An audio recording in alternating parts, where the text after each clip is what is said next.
Hello, it's Alex and welcome to Hey Little Thrifter. Today I'm going to be talking about all the books that I read in December. I read 6 books, mostly horror, and yeah, overall it was a pretty good month. First up I read Interview with the Vampire by Anne Rice, and surprisingly enough this was actually my first time reading this. I even went through a huge vampire phase when I was a teenager, but yeah, somehow never actually picked this one up. So I thought it was about time. I won't say too much about this one because it's already very famous, but it is a vampire novel and of course was made into a very famous film. It was a bit of a mixed experience for me, but overall it was a positive one. I did find the first chunk of the book, maybe about a 1/6 or a 1/5 of the book, I wasn't really into it. I found it quite slow. I didn't really care about the characters. I thought they were really quite whiny and annoying, and it just wasn't really what I had gone into it expecting. But I am glad I stuck with it because there was a certain point where just all of a sudden it got really good, and from that point on I thoroughly enjoyed it. So it was definitely worth the read. Overall I gave it 4 stars out of 5. I really enjoyed the characters and their stories, and it's very dark and brooding and dramatic, which is, yeah, pretty much exactly what I hoped for from this book, so it definitely gave me that.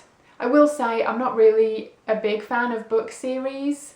I prefer standalones, so I don't know if I will continue with this series. We will see, but I think this worked really well as a standalone, so if I do leave it at that, I think, you know, I can still enjoy it for what it is. So I'm really glad I finally picked this one up. I really enjoyed it. It's an excellent vampire novel, and I rated it 4 stars. Next up I read Doll's Eyes by Bari. This is a horror thriller from 1993, and I really enjoyed this one too. This was another 4-star read for me. This is about the hunt for a serial killer, and it involves a woman with psychic powers who has had a vision of him killing someone, and she passes that information along to the police. So it's part police procedural detective story, it's part cat and mouse between not only the detective trying to track down the serial killer, but the serial killer trying to track down the psychic woman because he knows that someone has somehow seen him. This was a really excellent read, and I did a separate review video on it, so I'll leave that linked below if you want to go give that a watch for more information. But yeah, I rated this one 4 stars. Next up I branched away from horror for 1 book and read Flowers for Algernon by Daniel Keyes. This was originally published in the 60s, I believe, and it's a science fiction novel, and I think it's known as a modern classic now. And this is one that I always hear really good things about, so it was on my list at the beginning of 2019 to read during the year, and I finally got to it in December. And this was a mixed bag for me. I really liked the concept of it. It's about a man with learning difficulties who takes part in a scientific experiment. He has an operation to make him smarter, and the story follows him through these changes that he's experiencing, and yeah, how that affects him and other people. And yeah, I really liked the concept of it. I feel like the middle of the story just dragged quite a bit for me at times and got really repetitive. But saying that, there were other parts of the story that I did really like, that were excellently written and emotional too. So yeah, a mixed bag of a read for me. Overall I gave it 3 stars. Next up I read an anthology. This is the 12 Frights of Christmas, edited by Isaac Asimov, Charles G. Waugh and Martin Harry Greenberg. And this is mostly horror of various sorts. There are also a couple of science fiction and speculative fiction stories in here. Some of them are quite strongly related to Christmas, others are, you know, only vaguely related. But overall it was the perfect read for December. and like most anthologies, there were some stories I liked better than others, but overall I rated this 4 stars. There were 2 stories in the collection that were my favourites. One of them was The Chimney by Ramsey Campbell. This was a really great story to kick the collection off with, and it's about a young boy who lives with his parents, and in his bedroom there's a fireplace and a chimney, and he's always been quite scared about what might come out of that chimney. It was a really good one, disturbing and creepy, and yeah, really well written. And my other favourite was called Life Sentence by James McConnell. This was more of a horror / speculative fiction story about a man who is serving a life sentence for a crime he committed, and yeah, I won't say much more about it than that, but it was really unsettling and again really well written, and I thought it was excellent. And I googled the author, James McConnell, afterwards and couldn't really find much information about him. I feel like maybe he wrote some short stories, but I don't know. If you know anything more about him, let me know, because I would love to read more of his work. 2 other stories that I also really enjoyed were The Festival by H.P. Lovecraft, which was, yeah, in his typical creepy style, and yeah, it was a really good story. And also one called The Old Nurse's Story by Elizabeth Gaskell, although she's referred to in here as Mrs. Gaskell, which was kind of interesting. But that one was like your classic creepy ghost story, and yeah, a really good read. So overall, this is a really good collection. I'm really glad I gave it a read this December, and I rated it 4 stars. Another great festive horror read I read this December was Black Christmas by Thomas Altman. Every time I talk about this book, there's always someone that asks, is it related to the 1974 film? So I will clarify now by saying no, it's not related to the film.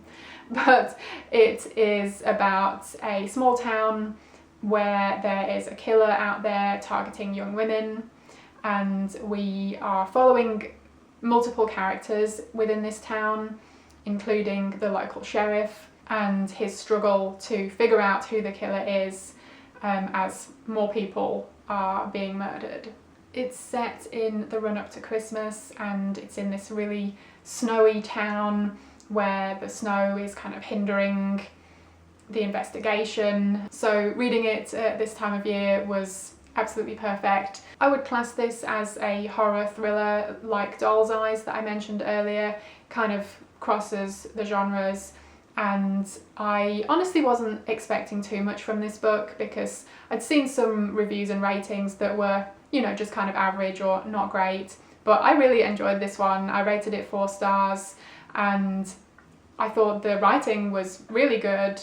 I really enjoyed some of his turns of phrase and his descriptions. I thought the characters were all great, and he also did a really good job of the kind of potential suspects and red herrings, and I did guess who the killer was, maybe a little earlier than I should have done, but I still really liked where the story went and how it ended. Yeah, it's a good one, and I would definitely recommend checking it out next December. And last up, I read To the Devil a Daughter by Dennis Wheatley. This is my first Dennis Wheatley, and I really liked it. This, I believe, was originally published in the 1950s, and there are definitely elements of that era, but I was actually pleasantly surprised in the fact that the main character is a woman in her 40s. Her husband has died, and she has a son in his 20s. She is British, and she worked for British intelligence during the war, but now post-war she lives in France and she writes thrillers. So it was really cool that we have this independent woman as the protagonist here, and I thought she was for the most part pretty well written. There are definitely still some gender stereotypes, as you would probably expect from a novel of this era, but for the most part it didn't bother me too much. So this story is about a young woman who moves into the villa next door to Molly, and Molly becomes really intrigued by her because she kind of keeps to herself, she never has any visitors, and she's just generally wondering what's going on. So she investigates, and it turns out that, unbeknownst to this young woman, she is somehow involved with this group of Satanists. And Molly, her son John, and her longtime friend CB end up becoming invested in this young woman and trying to help her. So we have this really great black magic, satanic element, which I thought was really well written and actually had some really great moments, some surprises that I wasn't expecting, and made me really enjoy the book. So that was all really great. It also had a couple of creepy moments too, so bonus points to that. I will say it did get bogged down a couple of times. The story maybe got a little drawn out, but overall it was still a good read. Well written, I enjoyed the characters. It's very British, it's very, oh rather, and the son, who's like in his 20s, calls his mum Mumsy. So yeah, if you like British novels, particularly post World War II era, then you might get a kick out of this one. Like I say, it did kind of lose its momentum for me a couple of times, but overall it was a really good read and I rated it 3.5 stars. I would definitely be interested to read some more Dennis Wheatley now. I have one other book of his on my shelves. It is called The Irish Witch, so I guess I will try that one at some point, but I will also do some research and see which of his others I might want to check out, or if you have any recommendations, let me know. So those were all of the books I read in December. Let me know if you've read any of these and tell me what you thought. Hope you all had a lovely Christmas and Happy New Year. I've got a couple of videos coming up soon. One will be my favourite horror novels that I read in 2019, and another video where I'll review my 2019 and talk about my plans and goals for 2020. I'm not sure how well it comes across on camera, but my office where I film, my husband recently redecorated it for me, so it's this really nice light purple lilac colour. It might just look too pale on camera though, but it's really lovely. I'm really happy with it, and yeah, was able to move my desk back in here and some other things. I still need to bring a bunch of stuff in, and also managed to squeeze in an armchair in the corner here, which is really cool. So yeah, I just need to get a lamp and then maybe that can be my new reading spot. But yeah, I'm really happy with how it turned out, and I look forward to being able to use this space again now that it's all done. Thank you ever so much for watching. I hope you enjoyed it, and hopefully I will see you again in my next video.